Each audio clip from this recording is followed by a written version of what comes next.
Memilih antara bekerja atau membuka usaha adalah dua pilihan yang cukup membuat kepala terasa berat. Pasalnya, kedua hal tersebut adalah kondisi di mana kita harus menukarkan waktu yang kita punya selama 24 jam atau 7 hari seminggu untuk melakukan sebuah aktivitas. Jika kita bekerja, maka kita harus mematuhi peraturan yang ditetapkan oleh atasan, senior, ataupun bos perusahaan.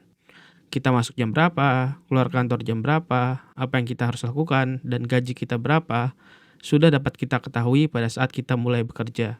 Sementara itu, membuka usaha secara sederhana berarti mengeluarkan uang atau aset yang kita punya untuk membeli persediaan barang dagang, kemudian untuk dijual lagi, sehingga mendapatkan keuntungan.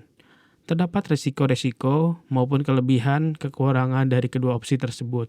Pilihan kedua yaitu membuka usaha adalah pilihan yang buku berjudul Business Plan, Bagaimana Memulai dan Menjalankan Bisnis Baru, coba terangkan.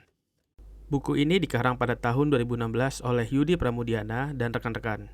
Di dalam buku Business Plan ini, para pembaca coba diajak untuk memahami bahwa menjadi wirausahawan adalah hal yang mulia untuk dilakukan.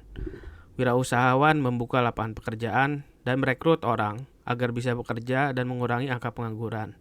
Membuka usaha sama saja dengan membantu pemerintah untuk mengentaskan angka kemiskinan.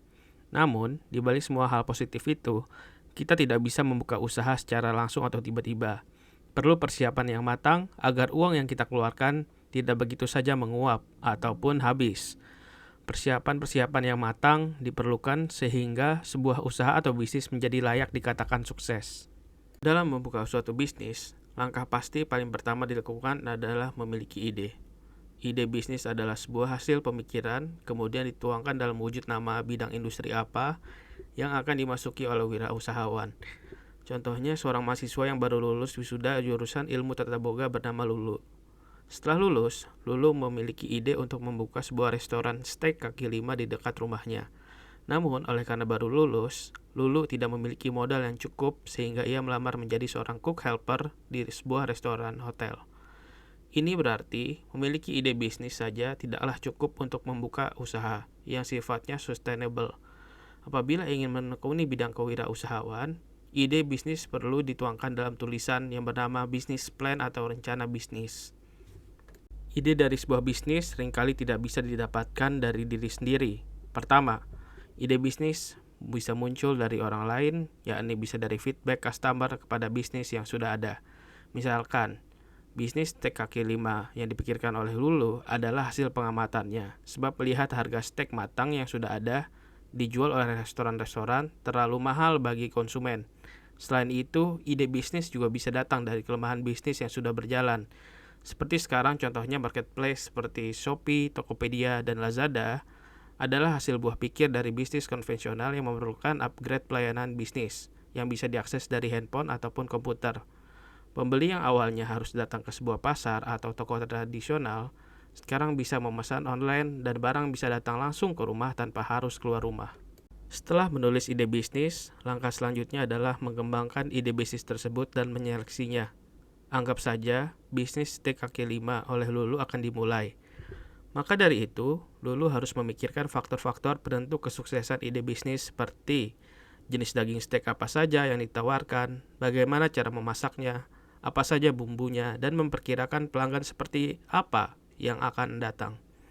Ide bisnis steak kaki lima tersebut harus dikembangkan untuk mencegah hal yang tidak diinginkan. Yang sudah pasti adalah kerugian dari sebuah bisnis.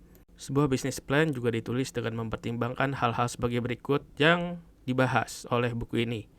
Pertama, yaitu analisis peluang pasar.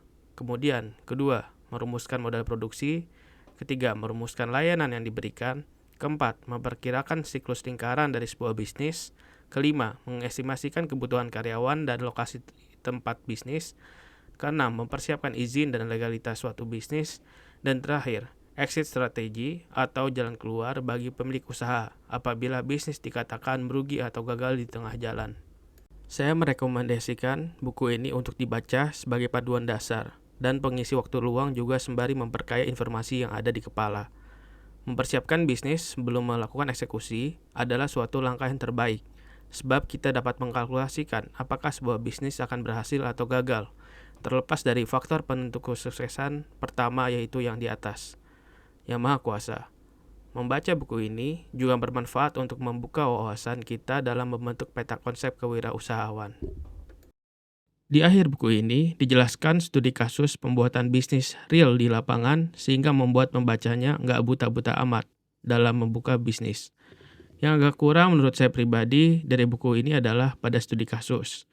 Studi kasus yang ditampilkan oleh penulis kurang banyak sehingga pembaca harus melakukan riset sendiri untuk tiap-tiap sektor bisnis yang akan dijalani. Sekian ulasan dari saya, terima kasih.